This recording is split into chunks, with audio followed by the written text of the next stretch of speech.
సదాశివసమారంభాం వ్యాసశంకరమధ్యమాం అస్మదాచార్యపర్యంతాం వందే గురుపరంపరాం. జ్యోతిషశాస్త్రాన్ని భావితరాల వారికి ప్రసాదించిన ఋషుల యొక్క పాదపద్మాలకి నమస్కారం చేసుకుంటూ, అలాగే నాకు ఈ జ్యోతిష విద్యను నేర్పిన గురువర్యులు జ్యోతిష బ్రహ్మ కీర్తిశేషులు శ్రీ ఈరంకి సూర్యనారాయణమూర్తి గారు, సూర్యశ్రీ దైవజ్ఞ గారి యొక్క పాదపద్మాలకి నమస్కారం చేసుకుంటూ, ఓం శ్రీ మహాగణాధిపతి నమః, శ్రీ గురుభ్యో నమః, హరి ఓం. వీక్షకులందరికీ నమస్కారం. ఏప్రిల్ నెల 12వ తారీఖు లగాయతు ఏప్రిల్ 18వ తారీఖు వరకు ఉండేటువంటి గ్రహగతుల ఆధారంగా ద్వాదశ రాశుల వారికి ఈ వారం ఏ విధమైనటువంటి శుభాశుభ ఫలితాలు కలగబోతూ ఉన్నాయో ఈ కార్యక్రమం ద్వారా తెలుసుకుందాం. అందులో భాగంగా ఈ వారం ఉండేటువంటి గ్రహగతులను గమనిద్దాం. ఈ వారంలో మేషరాశి యందు రవి శుక్రుల యొక్క సంచారం ఉన్నది. మీనరాశి యందు కుజ బుధ శనేశ్వర గ్రహాల తాలూకు సంచారం ఉన్నది. అలాగే కుంభరాశి యందు రాహుగ్రహము, మిథున రాశి యందు గురువు, అలాగే సింహరాశి యందు కేతువు, చంద్రుని యొక్క సంచారము మకర రాశి మొదలు మేషరాశి వరకు ఉండబోతూ ఉన్నది. ఇటువంటి గ్రహస్థితిలో ద్వాదశ రాశుల వారికి ఏ విధమైనటువంటి ఫలితాలు కలగబోతున్నా తెలుసుకుందాం. అందులో భాగంగా మొదటిది మేషరాశి. మేషరాశి వారికి ఈ వారం మిశ్రమమైనటువంటి ఫలితాలు గోచరిస్తూ ఉన్నాయి. ప్రత్యేకించి గత వారంతో పోల్చుకుంటే అనుకూలించేటువంటి గ్రహాల యొక్క సంఖ్య తగ్గింది. లాభస్థానంలో ఉండేటువంటి బుధుడు కూడా వ్యయస్థానానికి వచ్చి ఉన్నారు.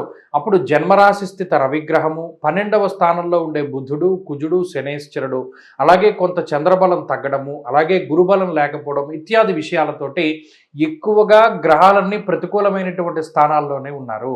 అలాగే 2 గ్రహాల యొక్క స్థితి మాత్రమే, రాహు శుక్రుని యొక్క స్థితి మాత్రమే మేషరాశి వారికి అనుకూలంగా ఉన్నది.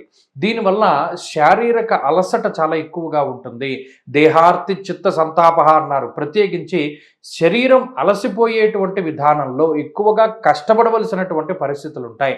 స్థానం మార్పునకు అవకాశం ఉంటుంది. ప్రయాణాలు చేయడానికి, దూరత్న ఎక్కువగా దూరాన్ని మీరు ప్రయాణం చేయడానికి, అలాగే కావలసినటువంటి లేదా ముఖ్యమైనటువంటి పనులన్నీ కూడా వాయిదా పడడానికి, అలాగే ఉద్యోగపరంగా స్థానచలనానికి, మరి ముఖ్యంగా ఆ స్థానచలనం మీరు కోరుకునేది అయినా మీరు కోరుకోనటువంటిది అయినప్పటికీ కూడా ఒక స్థానాన్ని మార్చడం అనేటువంటిది ప్రత్యేకించి ఈ వారంలో చెప్పవచ్చును.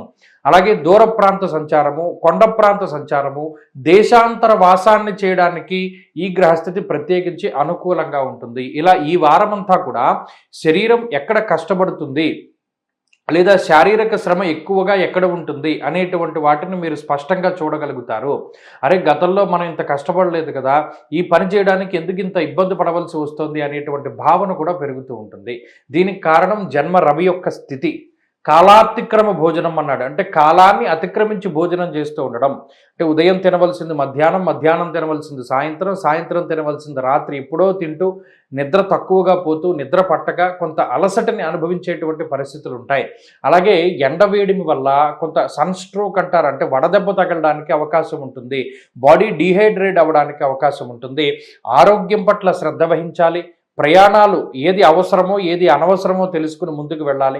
ఒకవేళ ఖచ్చితంగా ప్రయాణం చేయవలసి వచ్చినప్పుడు అన్నీ మనం తీసుకుని ముందుకు వెళుతున్నామా, ఏదైనా మర్చిపోయామా, పుల్లయ్య వేమవరం అంటారు. అంటే వెళ్ళిన పని ఏదైతే మనకి ముఖ్యమైనవి ఉన్నాయో పట్టుకెళ్లకుండా వెళ్ళిపోతే అది ఉపయోగం ఉండదు.